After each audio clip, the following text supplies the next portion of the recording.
Well, it looks like it's time for part 3 of Adherent Apologetics' response to my response to his 36 questions for atheists. Every once in a while he puts out one of these, and I go over and I take a look.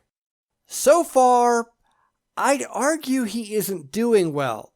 He apparently thinks he is. So what do you think? Let me know in the comments. Anyway, let's get to it.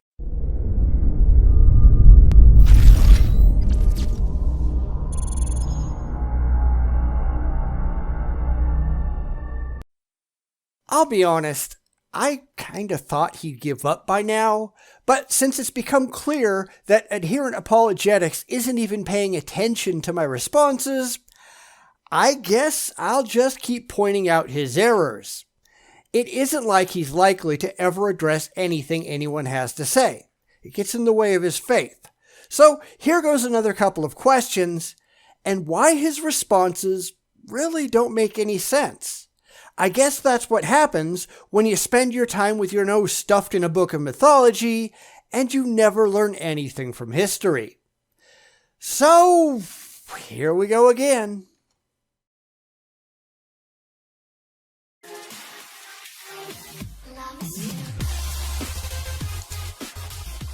What's up, everyone? I'm Zack. This is Adherent Apologetics. This is part 3 of my response to a YouTube atheist who responded to my 36 questions to ask atheists. I highly recommend you to check out the other videos before you watch part 3. The link to the full playlist in the description. Now, as anyone who has watched those videos will know, and I do encourage people to do so, then watch my responses to his responses, it's pretty clear that, at least to this point, he isn't paying a lot of attention to what anyone is saying. Now, it would be nice if he would, or if he'd at least respond to people in his own comment section, which at the moment, he certainly isn't doing, but so long as he's going to keep making responses, I'm going to keep pointing out his utter dishonesty in doing so. This isn't a conversation. It's entirely one-sided. He spouts, we point out how wrong he is, and he apparently doesn't care. Prove me wrong, Zack. But let's get into part 3. And once again, I'm doing the whole black and white thing just for people who haven't seen the whole responseception thing going on. I'm just trying to make this stuff clear. Somebody has to. So anyway, take it away, Zack. Do you lack a belief that God exists, or would you say that God does not exist? Now, it depends on what you're talking about. I lack belief in all gods because I have seen no evidence whatsoever that any gods actually exist. But there are plenty of conceptions of gods that are logically contradictory or wholly irrational, and those gods, by their very conception, cannot exist. So, both, maybe. Depends on your specifics. This response I really don't have too much of a problem with. It's more of just a setup to the next question. Okay, so you put it in your video. Why? I guess that doesn't matter. I'm actually fine with this response because this is so different than what a lot of theists try to pass on out there.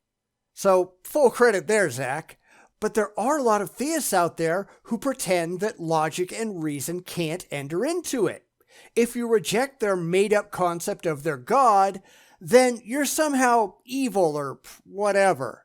There are good reasons for rejecting irrational and self-contradictory concepts.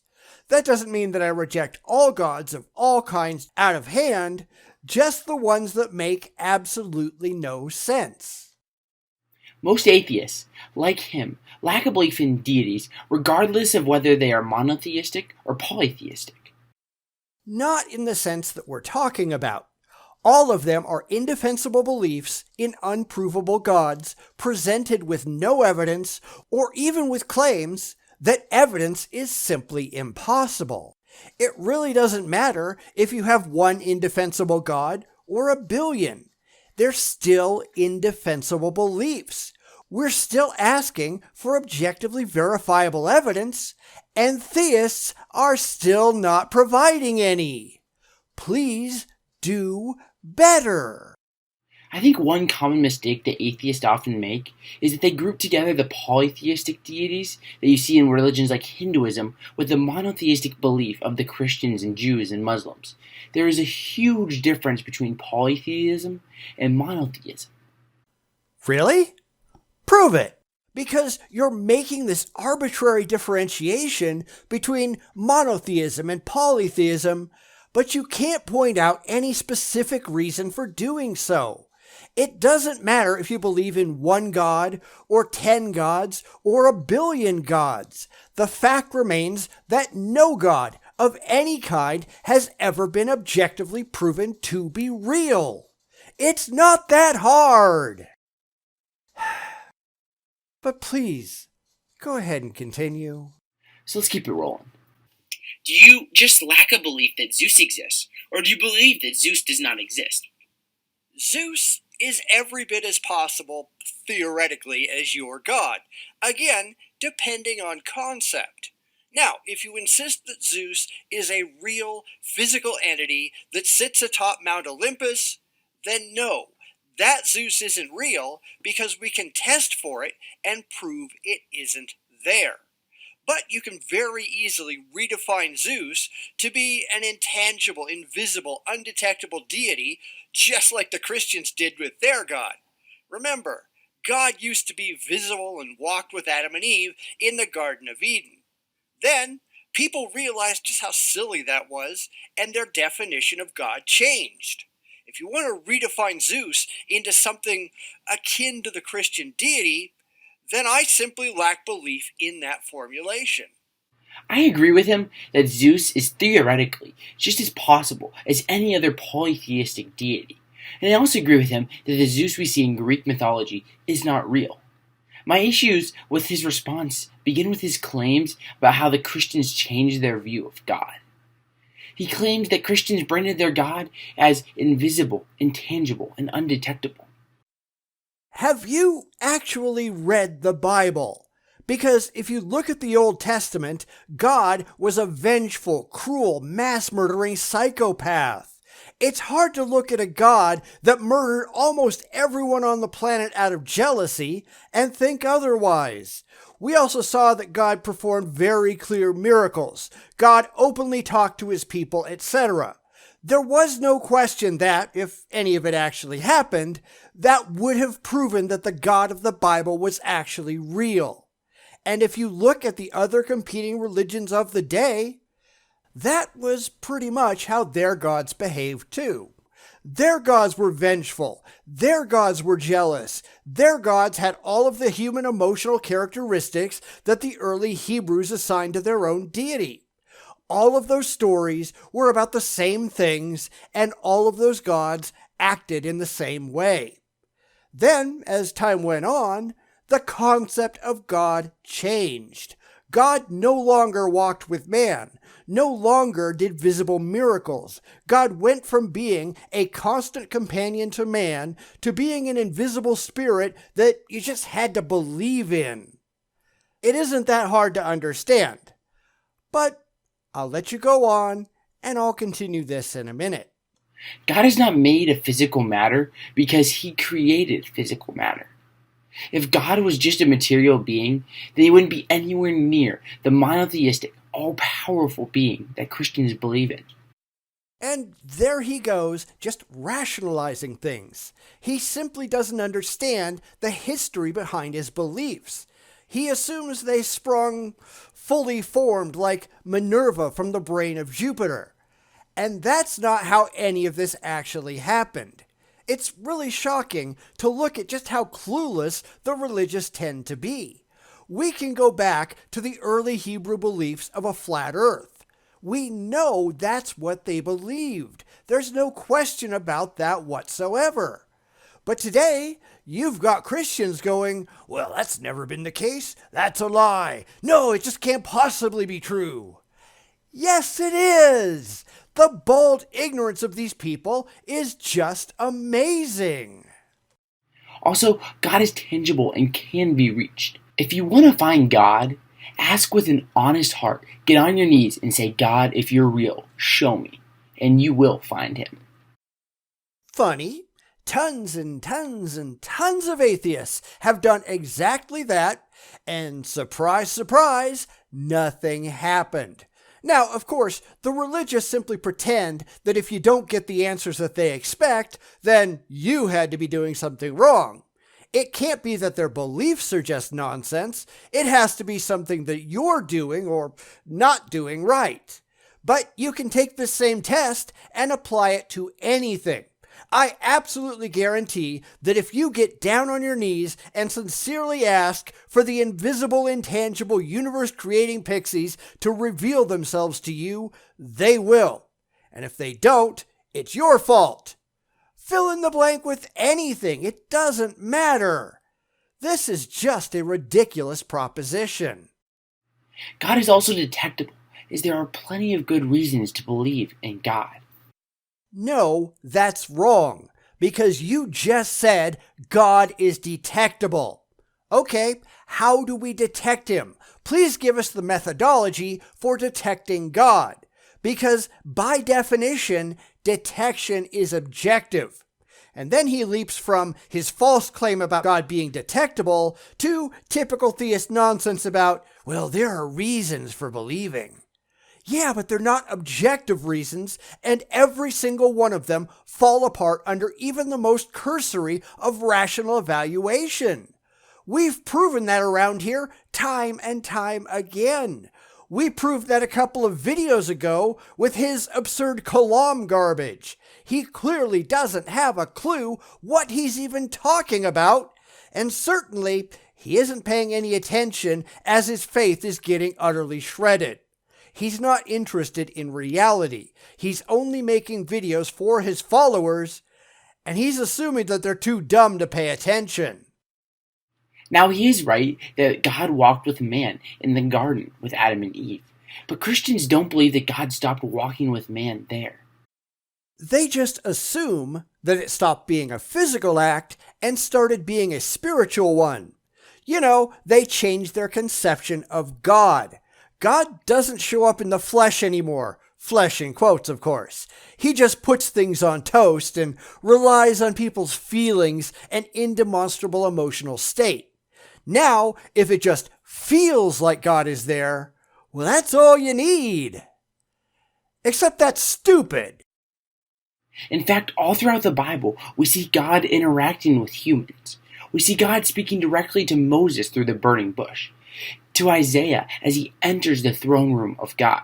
And in the New Testament, we see God take on the flesh in the person of Jesus. But that's not God. You go from God directly and demonstrably, supposedly interacting with man in the Old Testament to some guy supposedly claiming to be God or a representative of God in the New. Now, you might believe it. I certainly can't stop you from doing that. But you certainly can't prove it. And that's the problem. It goes from stories about God actually being there in the so-called flesh to God interacting through an intermediary to today, God doing jack shit. Where is God right now? Right this very second? Prove it. Let us know when you can.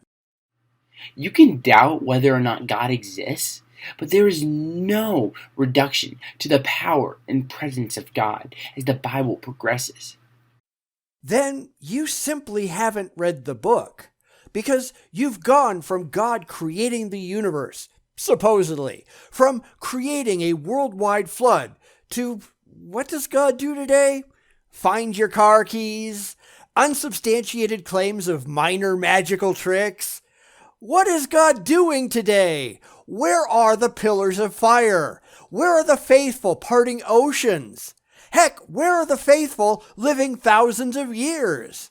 No, instead, someone sees something tiny that they can't immediately explain, and all they can do is say, well, it must have been God. Color me not impressed. So let's keep moving. If you just lack a belief that Zeus exists, why are you centuries behind the rest of the world who says that Zeus does not exist? Why are you so far behind the growing majority of humans who accept that your silly imaginary friend is nonsensical?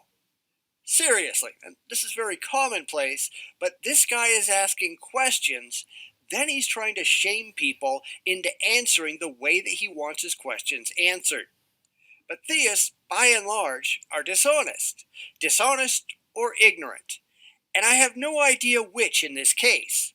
Stop trying to steer the conversation. Ask something and let it be answered honestly. There are many nations where the percentage of people who are atheists, particularly in the United States and in Western Europe, are increasing. Yes, every advanced nation on the planet.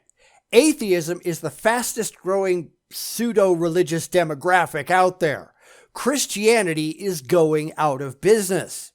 The only places where that isn't true, those are the places where the religious are fascist authoritarian dictators who tend to murder the opposition in cold blood. That's how theocracies tend to work. Hunt down the non-believers and dispose of them. They get no power. They get no influence. Half the time, they're lucky if they get food. This is apparently how the religious want to live, but only if they're the delusion in charge. Go look at Muslim countries where Christians get persecuted, and the Christians are crying about how terrible it is. Yet when it's the Christians in charge and they're going after the Muslims, well, that's just fine. However, Christianity is growing as well. The Oxford Handbook of Religious Conversion estimates that around 15.5 million people convert to Christianity annually. Not in the first world they don't, which is why so many religions are focused on the third world, where people tend to be uneducated and poor and looking for anything that just might help them to survive. They're desperate. But let's look at this logically. The worldwide birth rate at present sits at 131.4 million births per year. 131.4 million new people pop onto this planet every single year. Somehow, you're impressed that less than 10% of them turn to your religion. Why is that? You are fighting a losing battle. More than 116 million people every single year are not becoming Christians. That doesn't mean they're not becoming religious necessarily, but they're certainly not joining your club. Or did that not occur to you? This is in contrast to the 11.7 million people who leave Christianity every year, but this results in a net gain of about 3.8 million Christians through conversion every year. Leaving you with theoretically only 4 million people in your favor, almost entirely in poverty-stricken, uneducated areas of the planet. And for some reason, this impresses you. I'm really not sure why. More and more nations are becoming majority atheist, and the polls are very telling. According to Gallup International, in 2005, only 4% of the world's polled population were atheists. In 2017, the last year that we currently have data for, more than 30% report being non-religious. China alone has more than 200 million convinced atheists. Those are people who say they absolutely do not believe. Meanwhile, the overwhelming majority of Christianity's increases come in Africa, Latin America, and Asia.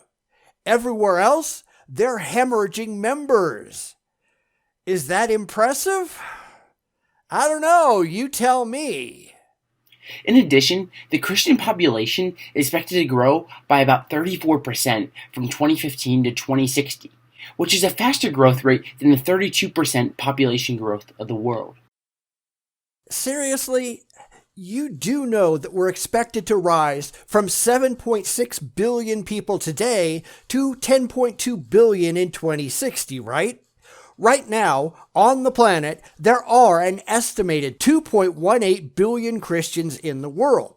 If that increases by 34%, it will take you to 2.92 billion. You're not even keeping up with population growth. The Muslims are beating you by a long shot. I wonder what their secret is. Oh, right, authoritarianism and murder. I forgot. However, the religious, unaffiliated community is expected to grow only about 3% in that same time frame. But not when you're looking at the first world. You know, really the only people that matter. The only people that actually advance the human species. Because here, you're going extinct. And where do you live, Zack? Presumably here. Huh. So in truth, atheism and agnosticism are actually statistically on the decline, not Christianity. The point of asking why people just lack a belief that Zeus exists was not to shame anyone. The purpose of doing so was to make the point that with just about everything, people believe it exists or they believe that it does not exist. Then, once again, he says that theists are either dishonest or ignorant. And I'm still right. You should knock it off, because I've pointed out time and time and time again how little you actually know and how little you actually think about things. It's kinda sad. Now, I don't know if that helps you sleep better at night, but that's just not true. Not only is this an either-or fallacy, it's also just wrong. No, it's not. In fact, the one who is engaged in the false dichotomy here is you. Because if you'd bother to go to Greece, you know what you'd find today? There are still plenty of people who worship Zeus. Modern-day Hellenists are growing, and they number in the hundreds of thousands. Now, that's not a lot compared to other religions, but certainly it does away with your ridiculous claim that everybody has moved on to believing that Zeus doesn't exist. But see, that would require that you do any kind of independent research and... yeah. Just because someone disagrees with you doesn't mean that you are right and they are this dumb, uneducated, blind person. No, it doesn't. But when you point out where someone is wrong and they continue to push their own faulty rhetoric, that says something, and it's not at all charitable. Because this is the third video where I've pointed out that pretty much everything you say is wrong, and not only are you not paying attention, you're refusing to even engage people in the comments of your own videos when they call you out. We're running out of options here, Zack. Do better. It doesn't matter if you are a theist or an atheist. If you think everyone on the other side is just dumb or a liar, then you are way too biased to make an honest assessment of the evidence. I haven't said that, though. I direct that at people who ought to know better. People who are making videos and writing books and standing in the pulpit on Sunday morning. People who are making claims that a 5-minute search on Google would show them that they are simply wrong. People who are acting on faith, not facts. People who believe because of emotions, not evidence. And that's you, Zack. Absolutely none of your claims can be objectively demonstrated. There is no verifiable evidence for any of it. Now, you're certainly not alone in that. The world is full of gullible, emotional people. But you are personally responsible for the things that come out of your own mouth, and the things that are coming out of your mouth, they make no sense. They cannot be backed up with anything remotely rational. It's all based on your feelings, facts be damned. That's what people are pointing out to you. You know, those people that you're ignoring. So let's keep going. Do you act according to what you believe or what you just lack a belief in? My actions are not predicated on God's at all. If the religious would simply disappear off the face of the planet tomorrow, and wouldn't that be nice? But my actions wouldn't change because my actions have nothing at all to do with religion. They have to do with rationality and critical thinking and objective reason. So, nice try there, but stop being dishonest. So he says it'd be nice if just the religious people just disappeared off the face of the earth. And it would. Not necessarily the people, but the absurd beliefs they hold. I'm sure you'll turn it into some kind of childish emotional rant, though. Let's watch. You know where the devout Christians disappeared? Nazi Germany, Communist China, Stalin's Russia. Those were the most murderous regimes in history. Zack, you do know that Nazi Germany was devoutly Christian, right? You do know that Hitler wrote that he was doing the work of the Lord in ridding the world of the Jews, right? Just like Martin Luther did centuries before. You do know that the Catholic Church celebrated Hitler's birthday every year and smuggled Nazi war criminals out of Germany following the end of World War II, right? There's something about those who fail to learn from history and all that. I'm trying to remember what that was. The whole point of Nazism, at least where religion was concerned, was to create what was called positive Christianity, a variant cleansed of Jewish influence. But, reality and all. Before you say that they were Christians, just know that they killed the Christians. They killed only those Christians who hid the Jews or otherwise violated the law. Hitler moved to rid the country of political Catholicism, which was specifically the Catholic Bavarian People's Party. These were people who were acting against Nazi objectives. Now, I'm not going to argue whether it was a good thing or a bad thing, but this is very typical. Germany was an almost entirely Christian nation, with 67% being Protestant and 33% being Catholic in 1933. Less than 1% were Jewish. By 1939, following the annexation of both Catholic Austria and Czechoslovakia, the polls showed that it was 54% Protestant, 40% Catholic, and 3.5% non-denominational believers. If they were out killing Christians, they were doing a really, really bad job of it. And keep in mind that the Nazi military wore belt buckles that said, "God with us." Sure, that's what a country dedicated to killing Christians would do. Christians would never kill Christians because they are Christians. Okay, sure. I guess the Inquisition never happened then. The Portuguese Inquisition, which centered on Jews who had converted to Catholicism and left more than 40,000 dead. Because the St. Bartholomew's Day massacre, where Roman Catholic mobs attacked French Calvinist Protestants, that never happened either. Because the 80 Years' War never happened in the Netherlands, where the Calvinist Reformation led to violence against Catholics. Because the whole Catholic and Protestant thing in Ireland, well, that was all a figment of your imagination. The 1534 Act of Supremacy in England, where the Church of England was declared the only acceptable church, I guess that was never a thing. Hundreds of Catholics were burned at the stake by the Protestant monarchy. Thomas More and John Fisher were declared martyrs by the Catholic Church because their deaths were so meaningful in the fight. Let's not forget all of the anti-Catholic sentiment that arose in the 1830s and 1840s that led to mob violence, the burning of Catholic property, and the killing of Catholics. Mormonism. Let's not go there, right? The Albigensian Crusade that resulted in 1 million deaths. But sure, you're right. Christians never, ever, ever kill Christians. Not ever. I know we have all the wars that occurred after the Protestant Reformation, but these are a lot different than the genocides that occurred in Nazi Germany and Communist China and Stalin's Russia. They're very different things. I agree, but they still happened. And the violence that happens in a lot of Middle East countries against non-Muslims, those are different still. But they have one thing in common.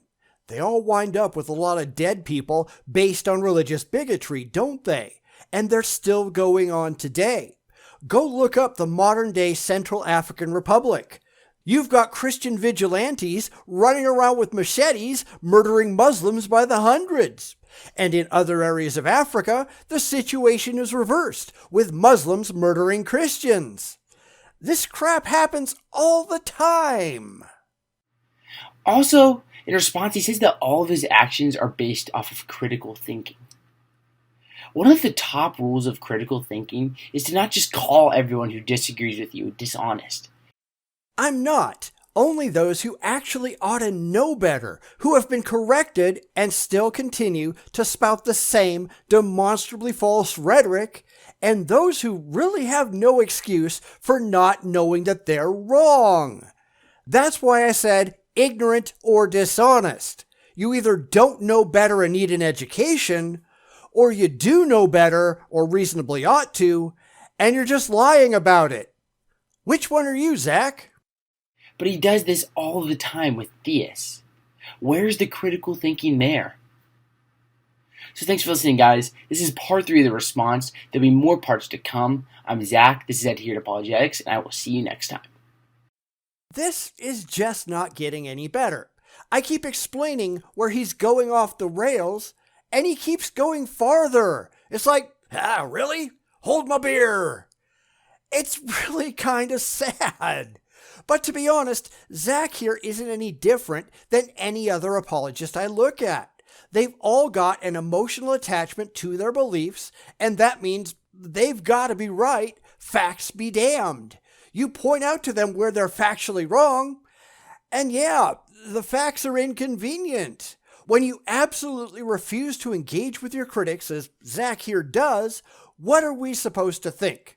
I certainly respond to everyone in my own comments, whether they agree with me or not. Zack, it's just crickets. And somehow he expects us to believe that he's not being dishonest. That he's not just hiding in his safe space, hoping that we'll just go away. I don't buy it. Weeks and weeks and weeks go by, and not a peep from him. It's kind of amazing how that works, isn't it? It really shouldn't be as simple as it is to poke holes in all of the religious rationalizations, but it is, because they simply don't stand up to any critical scrutiny whatsoever. They are based on pre-existing, faith-based, wishful thinking, and you just can't get from rationality to religion without critical thinking going completely out the window. It's why there's a difference between reason, defined as the power of the mind to think, understand, and form judgments by a process of logic, and rationalization, which is what the religious do, which, according to the dictionary, means the action of attempting to explain or justify behavior or an attitude with logical reasons, even if these are not appropriate. The religious are engaged in the latter. They ought to be using the former. So long as they're not, we have every reason to point out just how ridiculous it all is. And notice how they react. It isn't rationally. They just get upset. But it isn't at themselves for being irrational. It's at us for pointing out their own failures. Anyhow, he said he'll do more, so I guess I'll just keep responding. He clearly won't be defending his views from his detractors. All he wants to do is push his blind faith that simply isn't reasonable or rationally defensible. And unfortunately, I guess we really can't be surprised, can we?